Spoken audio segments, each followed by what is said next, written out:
Cukup dengarkan dan jangan lihat ke sekitar.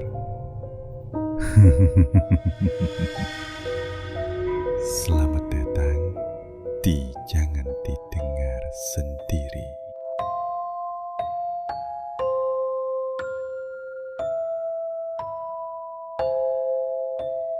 Di selatan Jawa Tengah, tersembunyi sebuah desa kecil yang tak tercantum di banyak peta.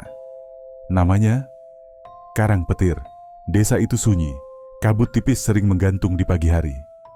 Dan malamnya, gelap total. Seolah cahaya enggan singgah. Di ujung desa itu, ada hamparan sawah luas.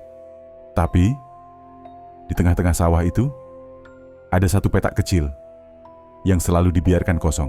Tanahnya sama, bentuknya sama, tapi tak ada yang berani menyentuhnya. Mereka menyebutnya petak 7. Tak ada yang tahu kenapa disebut seperti itu. Yang jelas, petak itu menyimpan sesuatu yang tidak bisa dijelaskan. Orang bilang, siapapun yang nekat menginjak tanahnya akan pulang dengan jiwa yang berbeda. Dulu, di desa itu tinggal seorang lelaki bernama Pak Sumantri. Buruh tani biasa. Istrinya meninggal muda karena demam tinggi. Anaknya 2, masih kecil. Mereka hidup pas-pasan. Kadang makan, kadang tidak. Tapi suatu malam, Pak Sumantri hilang. Bukan hanya hilang, tapi menghilang begitu saja. Tanpa jejak, tanpa kabar. 3 hari kemudian, dia kembali. Tapi, bukan lagi orang yang sama. Wajahnya pucat, matanya merah. Seperti tidak tidur berhari-hari. Ia tak banyak bicara. Tapi, sejak saat itu hidupnya berubah total. Sawahnya tiba-tiba subur. Padi tumbuh lebat tanpa pupuk. Ayam-ayamnya bertelur 2 kali sehari. Uangnya tak pernah habis. Bahkan, ia membangun rumah 2 lantai di ujung desa. Namun, ada satu petak sawah yang ia biarkan kosong. Petak itu yang disebut warga sebagai petak 7. Tidak pernah disentuh, tidak pernah ditengok, tidak pernah dilewati. Bahkan rumput liar dibiarkan tumbuh liar di sana. Setiap malam Jumat Kliwon, warga sering mendengar sesuatu dari arah petak itu. Tangisan, suara perempuan, pelan, menyayat, dan kadang berubah jadi tawa kecil yang melengking. Tahun berganti. Anak laki-laki Pak Sumantri, Reza, tumbuh menjadi pemuda. Ia dikenal pendiam, mirip ayahnya, tapi matanya tajam. Dan ia menyimpan rasa ingin tahu yang besar. Sejak kecil Reza sering bertanya soal petak 7, tapi tak pernah ada yang menjawab.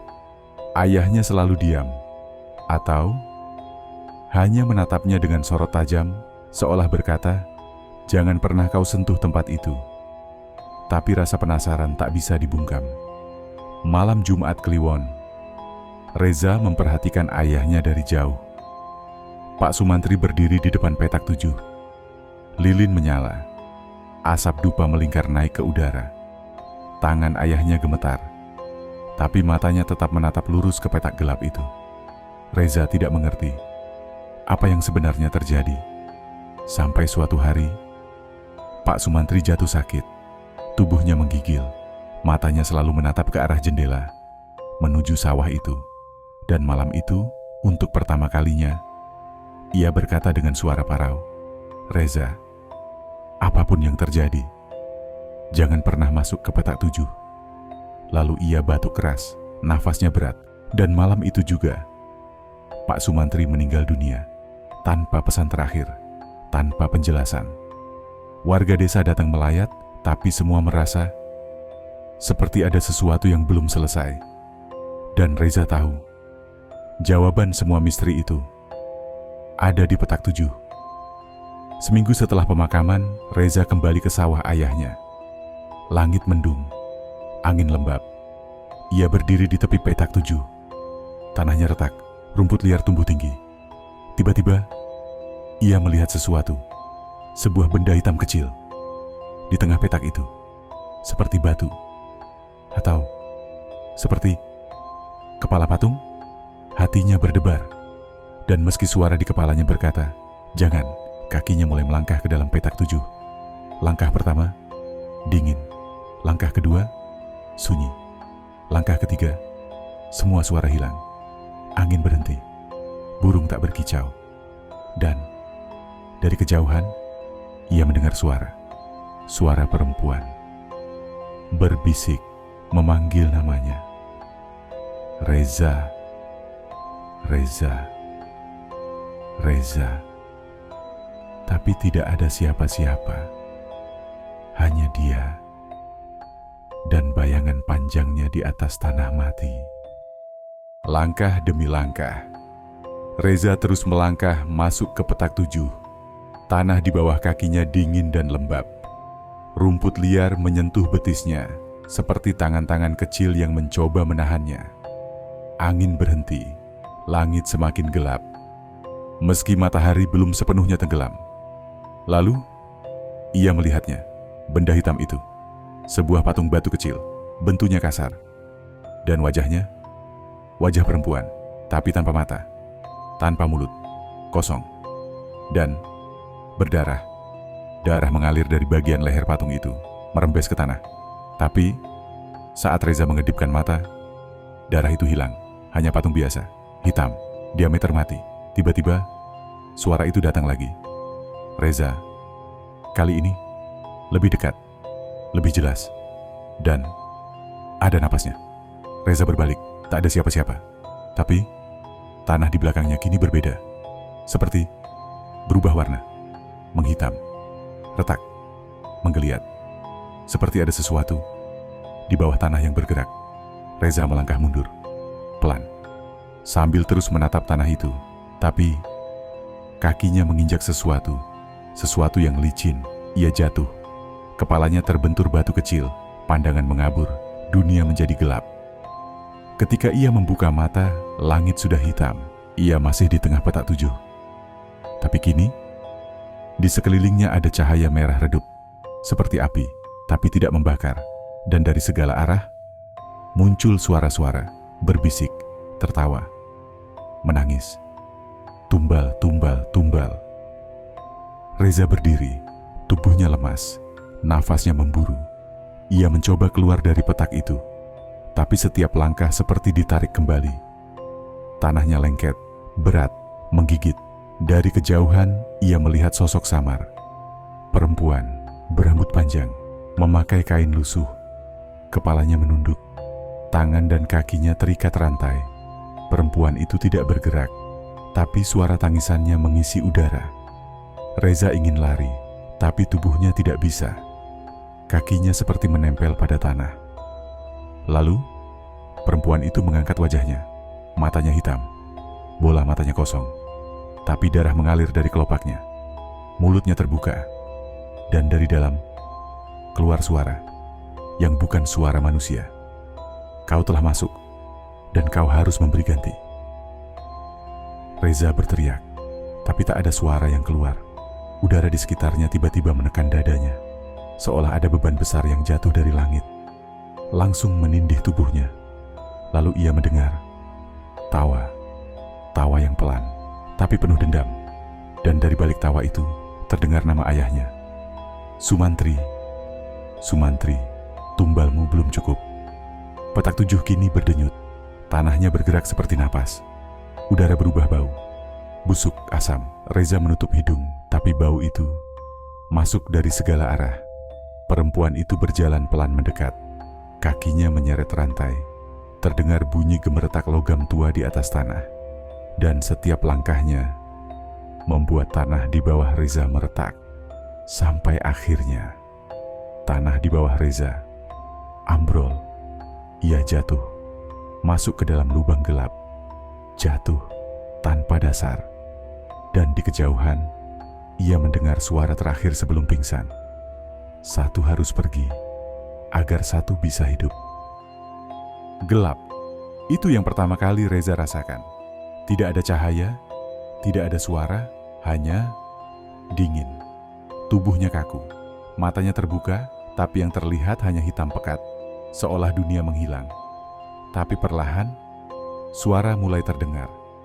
Lirih, seperti seseorang bernapas tepat di samping telinganya. Reza mencoba bergerak, tapi tubuhnya seperti tertahan. Bukan diikat, tapi ditahan oleh sesuatu yang tak kasat mata. Lalu, suara perempuan itu kembali. Kau belum memilih. Suara itu tidak hanya terdengar di telinga, tapi menggema di dalam pikirannya. Seperti bisikan dari dalam kepala sendiri. Tiba-tiba, Reza melihat cahaya. Tapi bukan cahaya terang. Cahaya merah, gelap, panas. Dan di depannya, muncul sosok-sosok samar. Puluhan, mungkin ratusan. Semua berdiri melingkar, menghadap ke tengah lingkaran tempat Reza berada. Wajah mereka bukan wajah manusia. Sebagian tanpa mata, sebagian tanpa kulit, sebagian tertutup kain putih bernoda darah. Mereka semua diam, menatap, dan satu demi satu mereka membuka mulut mereka. Tumbal, tumbal, tumbal. Suara itu mengguncang isi kepala Reza, sakit, menusuk, seperti ribuan jarum menari di dalam tengkoraknya. Lalu, di hadapannya muncul sosok perempuan, sama seperti sebelumnya, berambut panjang, berdarah. Tertawa, dengan suara yang tidak berasal dari dunia ini, ia mendekat. Tangannya terulur, menunjuk ke tanah di depan Reza. Dan dari tanah itu, muncul sesuatu, sebuah tubuh, kaku, beku, dengan wajah yang sangat Reza kenal. Wajah dirinya sendiri. Tubuh itu terbaring dengan mata terbuka, dingin, tak bernyawa. Reza terdiam, nafasnya tercekat. Itu dirinya. Lalu sosok perempuan itu bicara. Perjanjian ayahmu belum lunas. Satu nyawa untuk satu kehidupan. Ayahmu memilihmu. Reza ingin berteriak, tapi tak bisa. Lidahnya mati rasa, tubuhnya gemetar, kepalanya penuh dengan suara tawa dan jeritan. Perempuan itu terus menatapnya. Tapi sekarang, ada sesuatu yang berbeda. Matanya meneteskan air, bukan darah, tapi air mata. Dan ia berbisik, "Aku dulu seperti kamu.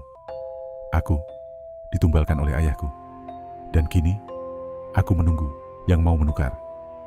Reza terdiam, pikirannya kacau. Tapi dari dalam dirinya, sebuah pertanyaan muncul. Bisakah aku membebaskan dia? Dan saat pertanyaan itu terbentuk, lingkaran makhluk menghilang. Langit di atasnya pecah menjadi cahaya putih. Semuanya lenyap dalam sekejap. Reza terbangun di kamarnya, berkeringat. Dadanya naik turun, matanya lebar. Pagi sudah datang, suara ayam, matahari. Tapi ada satu hal yang aneh. Ia mengenakan baju yang tidak ia miliki. Tangannya berbintik darah kering. Dan di telapak tangan kirinya terukir angka 7. Petak 7, ia berlari keluar rumah, menuju sawah, melewati jalan setapak, sampai ke ujung desa. Dan saat ia tiba di petak 7, petaknya sudah hilang. Tidak ada lagi tanah kosong, tidak ada patung, tidak ada rumput liar. Hanya petak sawah biasa, terisi padi muda yang baru ditanam. Dan di tengah sawah itu, seorang perempuan berdiri, diameter menatap Reza, dengan wajah yang sangat mirip dirinya. Perempuan itu tersenyum, kemudian membalik badan, menghilang di balik kabut pagi. Reza berdiri mematung, tak berkata apa-apa. Ia tahu perjanjiannya masih berlangsung, dan petak 7 akan selalu menagih. Sekian cerita kami kali ini. Meski bukan kisah nyata, semoga bisa menghibur dan menemani malammu. Terima kasih untuk teman-teman yang sudah mendengarkan dan selalu mendukung. Sampai jumpa di cerita selanjutnya. Dan ingat, jangan pernah dengarkan sendiri.